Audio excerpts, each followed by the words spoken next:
नमस्कार, Haryana at 9 PM news channel में आप सभी का स्वागत है। आइए आपको कराते हैं खबरों से अपडेट। 2 जगह से धंसा मटिन्नू मार्ग पीडब्ल्यूडी व नगर पालिका पर क्लेम करने को तैयार। सीवरेज मैनहोल को नुकसान हुआ तो क्लेम करेगा public health.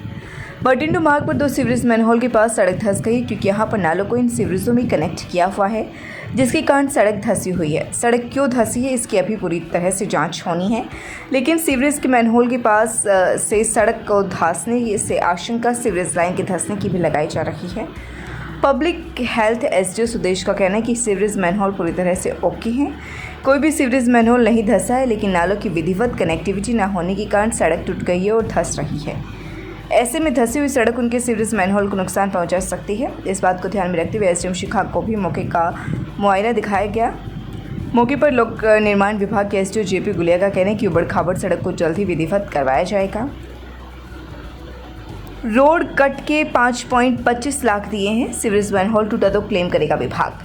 Public health SDO Sudesh ने स्पष्ट किया कि नालों की गलत ढंग से कनेक्टिविटी के कारण सीवरेज मैनहोल को नुकसान पिछले वर्ष हुआ था, जिसे ठीक किया गया तो रोड कट के लिए उन्हें 5.25 लाख रुपए लोक निर्माण विभाग को जमा कर दिए हैं। लेकिन अब लोक निर्माण विभाग की सड़क के कारण उनके सीवरेज को नुकसान होता है तो लोक निर्माण विभाग पर क्लेम किया जाएगा व रिकवरी डाली जाएगी। उधर दूसरी तरफ लोक निर्माण विभाग के एसडीओ जेपी गुलिया का कहना है कि जल्द ही मार्ग को विधिवत करवाया जाएगा, लेकिन उन्हें शक है कि सड़क सीवरेज मैनहोल के धंसने के कारण धंसी, इसकी जांच करवाई जाएगी। गांव थाना कला के राजकीय वरिष्ठ माध्यमिक विद्यालय में पूर्व सरपंच बलराम दहिया द्वारा कंप्यूटर लैब का उद्घाटन किया गया। विद्यालय प्राचार्य बलजीत दलाल ने बताया कि 31 जुलाई वर्ष 2018 को विद्यालय से कंप्यूटर चोरी हो गई थी। विद्यार्थी कंप्यूटर की शिक्षा से वंचित न रहे, इसलिए गांव सरपंच बलराम दहिया द्वारा 10 कंप्यूटर विद्यालय को दान दिए गए थे, जिससे विद्यार्थियों की शिक्षा सुचारू रूप से चल रही थी।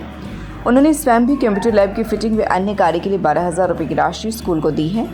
इस अवसर पर पूर्व सरपंच बलराम दहिया ने कहा कि विद्यालय में विद्यार्थियों की शिक्षा के लिए भविष्य में भी यदि कोई आवश्यकता होगी तो वे आगे आकर सहायता करते रहेंगे।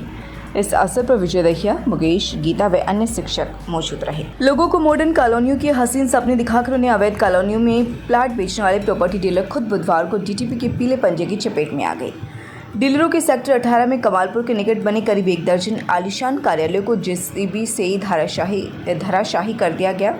कई घंटों तक चली डीटीपी की इस कार्यवाही का कुछ डीलरों ने विरोध भी किया, परंतु पर्याप्त पुलिस बल की मौजूदगी में विरोध करने वाले लोगों की एक नहीं चल पाई। इस सेक्टर में प्रॉपर्टी डीलरों ने पूरी तरह से सुसज्जित कार्यालय बनाए हुए थे, ताकि इन कार्यालयों को देखकर प्लाट खरीदने वाले लोग आसानी से उनके चंगुल में फंस सके। इनमें से कई प्रॉपर्टी डीलर प्लॉटिंग कराने के बाद लोगों के निर्माण भी शुरू करा चुके थे। डीटीपी लेवल तक दीवारें बनाई हुई थी। डीटीपी धर्म खत्री की ओर से संबंधित लोगों को पहले नोटिस जारी कर दिए हैं। इसके बावजूद अधिकांश लोगों ने नोटिसों को दरकिनार कर दिया। जिन भवनों मालिकों को डीटीपी का पीला पंजा चलाने की आशंका थी, उन्होंने अपना सामान पहले ही निकाल लिया था। कल्पना चावला विद्यापीठ में अभिभावकों के लिए हुआ ओरिएंटेशन सेशन।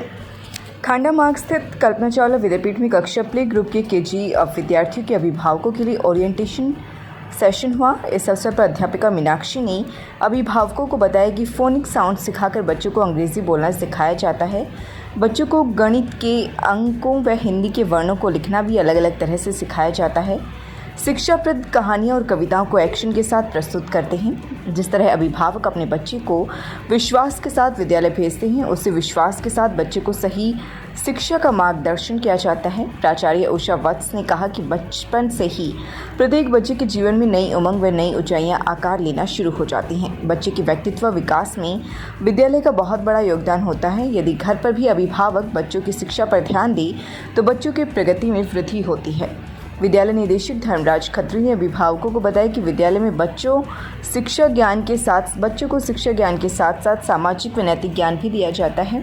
उन्होंने अभिभावकों से अपील करते हुए कहा कि बच्चों को दादा दादी, ताऊ ताई, चाचा चाची आदि के साथ समय व्यतीत करने के लिए प्रेरित करना चाहिए, ताकि उनमें पारिवारिक भावना जगी रहे। बुधवार को गांव खांडा में कृषि एवं किसान कल्याण विभाग और कृषि विज्ञान केंद्र जगदीशपुर के संयुक्त तत्वाधान में किसान प्रशिक्षण शिविर का आयोजन किया गया।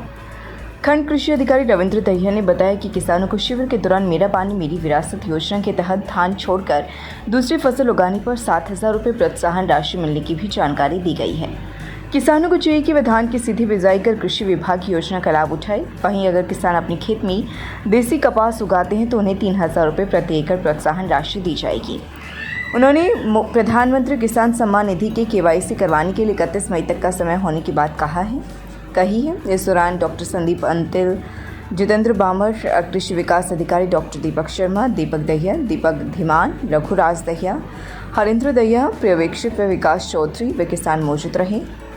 खांडा गांव में किसानों को संबोधित करते हुए कृषि अधिकारी। बुधवार को शहीद दलवीर सिंह राजकीय महाविद्यालय पिपली में प्लेसमेंट समिति द्वारा एक दिवसीय विस्तार व्याख्यान का आयोजन किया गया। यह व्याख्यान डिजिटल लर्निंग के माध्यम से अवसर तथा स्नातक के पश्चात स्थापन पर आधारित रहा। इस कार्यक्रम का शुभारंभ महाविद्यालय प्राचार्य किरण सरोहा द्वारा किया गया। इस विस्तार व्याख्यान की मुख्य वक्ता राजकीय महिला विद्यालय सापला की वाणिज्य विभाग की सहायक प्राध्यापिका कुमारी ममता रही।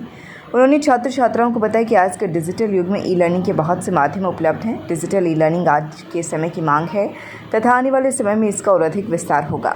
इसमें रोजगार के बहुत से अवसर हैं जिनका हम लाभ उठा सकते हैं। साथ ही उन्होंने स्नातक के बाद विभिन्न क्षेत्रों में रोजगार के उपलब्ध अवसरों के बारे में बताया तथा उस दिशा में आगे बढ़ने के लिए मार्गदर्शन किया। इस कार्यक्रम का संचालन प्लेसमेंट समिति प्रभारी मधुलता द्वारा किया गया।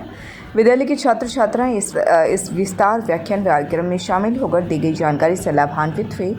इस अवसर पर डॉक्टर मनदीप कुमारी, रवीना पवार आदि मौजूद रहे। बिरला इंटरनेशनल स्कूल पूरी तरह इंग्लिश का एकमात्र विद्यालय, 7 एकड़ campus, digital classroom, physics, chemistry lab, geography, computer lab, robotic lab, परिसर पूरी तरह से CCTV की निगरानी में। OR1 उत्तर भारत का एकमात्र आधुनिक एवं 3D 4K कैमरा तकनीक वाला ऑपरेशन थिएटर कॉम्प्लेक्स अब सोनीपत के टुलिप हॉस्पिटल में। 3D 4K कैमरा की विशेषताएं। 3D 4K कैमरे से ऑपरेशन करते समय शरीर के अंदरूनी अंग व नसें बिल्कुल स्पष्ट दिखाई देती हैं, जिसकी वजह से सर्जरी सटीकता एवं कम समय में होती है। लगातार खबरों से बने रहने के लिए चैनल को लाइक, सब्सक्राइब और शेयर जरूर करें। धन्यवाद।